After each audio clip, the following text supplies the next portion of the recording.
Al-Fatihah.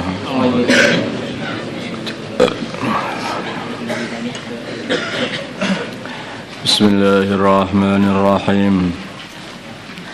Wajawazna, dan kami lewatkan bi Bani Israil al-Bahra, Bani Israel ke lautan. Wa adba'ahum, maka mengikuti mereka Fir'aun wa junuduhu, dan tentara-tentaranya Fir'aun. Bagyaw wa adwan, dengan melewati batas, wa adwan, dan memusuhi pada Bani Israel.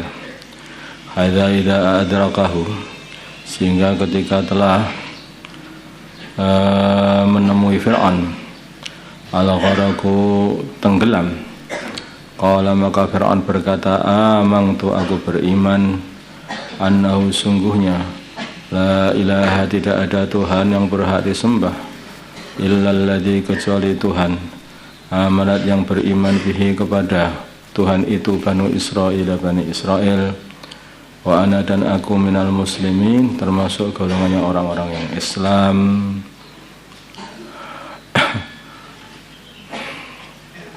Atau berserah diri. Jadi Fir'aun ini ya sebetulnya itu ya saking sombongnya ya. Apa yang dirasakan Fir'aun itu seperti yang dirasakan iblis itu. Saking sombongnya, bahkan lebih sombong daripada iblis.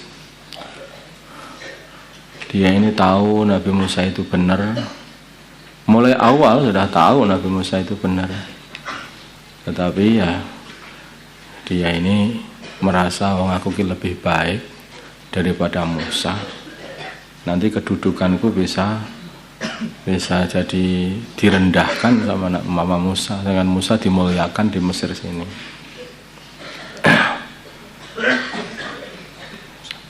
Karena ketakut kedudukannya itu hilang, malah mengatakan ana rabbukumul a'la, saya ini adalah Tuhan kalian yang tertinggi, ya saya ini. Padahal dia itu paham bahwa apa yang dikatakan Nabi Musa itu benar. Baru ketika dia sudah mau mati, itu sudah mendapati siksa, merasakan siksa, baru mengatakan la ilaha illalladzi amanat bihi banu Israil wa ana minal muslimin. Amantu annahu la ilaha illalladzi amanat bihi banu Israil wa ana minal muslimin.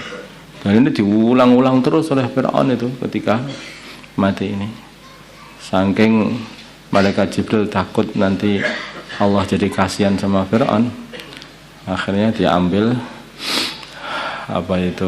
tanah yang ada di lautan itu, dimasukkan di mulutnya Fir'aun biar nggak bisa ngomong lagi, katanya.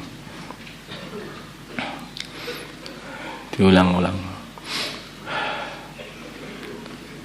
Jadi orang itu kalau sombong ini nggak dapat hidayah.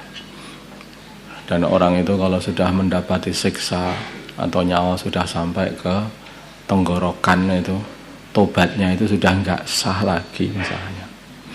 Kalau orang sudah nyawa sampai tenggorokan, semuanya ya tobat. Yang dia pikirkan ketika melihat hartanya, ya pengennya menyedekahkan semua hartanya. Tapi nyawa sudah sampai di tenggorokan, udah nampak separuh akhirat, sudah nampak. Yang dulunya itu nggak sholat, sudah niat sholat tahajud tanpa berhenti sampai hari kiamat. Nah, itu kalau sudah mau mati, udah nggak bisa berbuat apa-apa. Kalau nyawa sudah sampai ke tenggorokan, pengennya ya berjuang sampai mati syahid, pengennya begitu. Tapi hal seperti itu sudah nggak diterima lagi, tobat-tobat seperti itu. Bahkan syahadat pun sudah nggak diterima lagi. Sudah nampak. Al-ana, baru sekarang kamu bertobat. Waqad asaita, dan sungguh kamu telah mendurhakai Allah, qablu, sebelum keadaan seperti ini. Wa kunta, dan adanya kamu minal mufsidin, termasuk golongannya orang yang berbuat kerusakan, sesat juga menyesatkan orang lain. Fal yauma maka sekarang nunajjika aku selamatkan kamu, maka selamatkan badanmu, selamatkan kamu bibadanika dengan badanmu, maksudnya selamatkan jasadmu, litakuna supaya adanya jasadmu tadi liman bagi orang khalfaka setelahmu ayatan sebagai tanda. Jadi Fir'aun itu ngaku Tuhan, maka oleh Allah Subhanahu wa taala setelah mati di lautan ditampakkan oleh Allah, dimunculkan. Dia enggak tenggelam ke bawah, langsung dimunculkan sehingga ditemu oleh orang-orang. Maka orang-orang yang menganggap Fir'aun Tuhan itu akhirnya tahu, oh, lah Tuhan kok tadi bangkai kayak begini.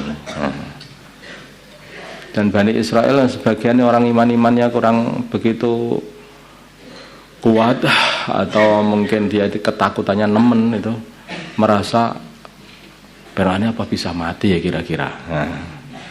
Sehingga dimunculkan jasadnya Fir'aun itu, ini Israel akhirnya paham, oh ternyata mati ternyata.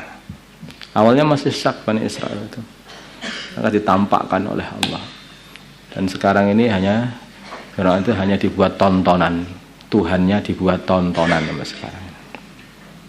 Itu loh Tuhan, orang yang ngaku Tuhan itu jadinya hanya seperti itu, dua tontonan dimasukkan dalam museum.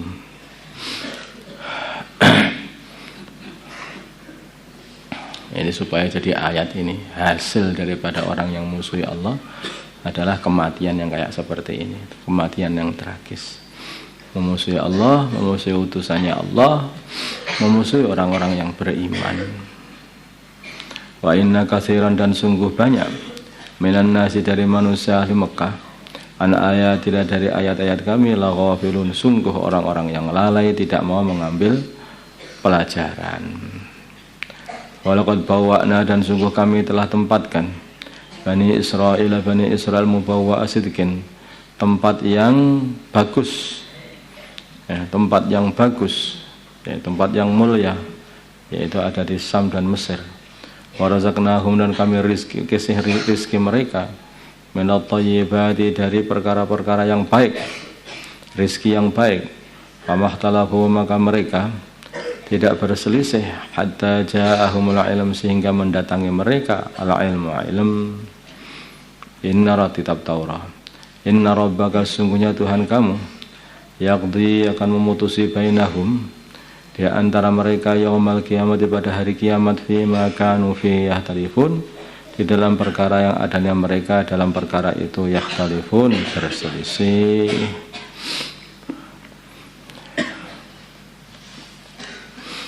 Datang ilmu malah berselisih. Karena apa? Ya tadi yudillu bihi katsira wa yahdi bihi katsira. Seharusnya kitab Taurat itu datang itu memberi hidayah. Tapi kalau orang itu enggak takwa, tapi malah orang itu jadi tersesat. Tapi kalau orang itu takwa, ya akan mendapatkan hidayah dari wahyu-wahyu Allah ini. Tapi kalau orang itu sudah enggak takwa, ya malah jauh. Dikasih didatangkan kitab malah jauh dari agama, didatangkan utusannya Allah malah ditentang, ya. Dirasakan teman-teman yang soleh itu yang mengajak mereka untuk masuk surga malah dimusuhi, ya. Orang itu kalau serusak hatinya itu nggak bisa.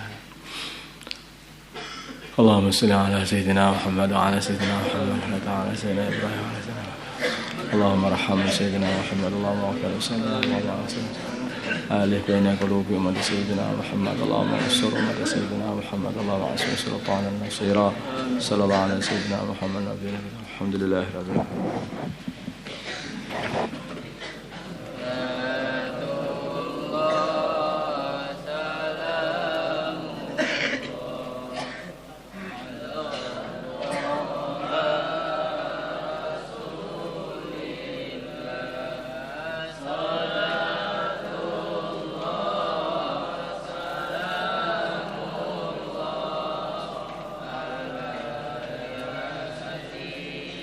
Amin.